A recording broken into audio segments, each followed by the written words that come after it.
खबरों में आगे बढ़ते हैं। अगली बड़ी खबर, सरहद पर गाय की यमराज।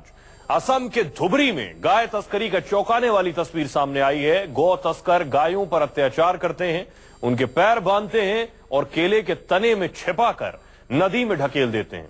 फिर इसी तरह से सीमा पार करा देते हैं, गायों को बांग्लादेश पहुंचा देते हैं। देखिए रिपोर्ट।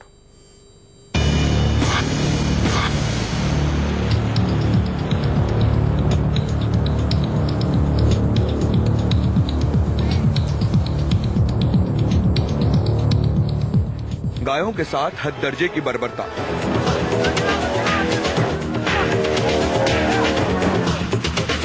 असम के धुबरी जिले में अत्याचार।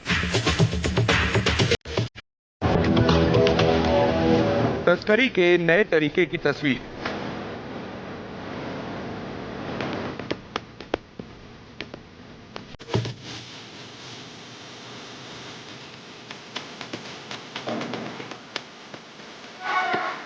जमीन के रास्ते गाय बछड़ों की तस्करी पर नकेल कसने के बाद तस्करों ने नया तरीका खोज निकाला है। तस्करी के लिए अब नदी को जरिया बनाया गया है और इसके लिए गाय बछड़ों पर हद दर्जे का अत्याचार किया जाता है। आप तस्वीरों में देख सकते हैं कि गाय बछड़ों के हाथ पैर बांधकर पहले उन्हें बुरी तरह बेबस किया जाता है। इसके बाद नदी में धकेलकर केले के तनों के बीच उनका सिर कस दिया जाता है और कचरा पानी में डालकर उन्हें छोड़ दिया जाता है। ऐसा झांसा देने के लिए किया जाता है ताकि दिखाई पड़ने पर यह लगे कि पानी में कचरा बह रहा है।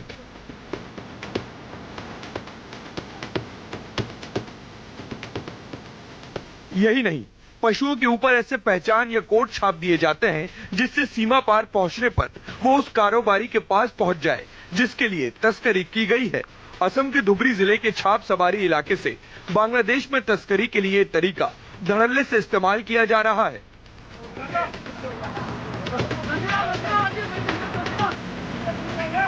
हर दिन 300 से 400 गायों को बांग्लादेश भेजे जाने का अनुमान है। तस्करी का सालाना कारोबार 15,000 करोड़ से ज्यादा का है। तस्करी के लिए ज्यादातर गाय यूपी, बिहार और हरियाणा के रास्ते लाई जाती हैं। पश्चिम बंगाल और असम सीमा पर पशुओं को अनलोड किया जाता है। इसके बाद उन्हें बांग्लादेश भेजा जाता है। 55,000 की कीमत वाली गाय के बांग्लादेश पहुंचते ही दाम बढ़कर 1 लाख रुपए तक हो जाता है। बांग्लादेश में बीफ की ज्यादा डिमांड का तस्कर जमकर फायदा उठाते हैं।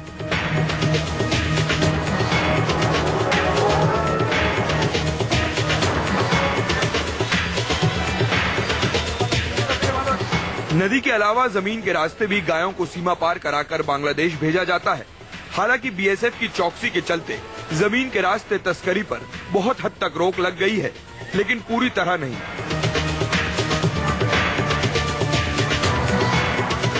अमरदेव पासवान, धुबरी, न्यूज़ 24।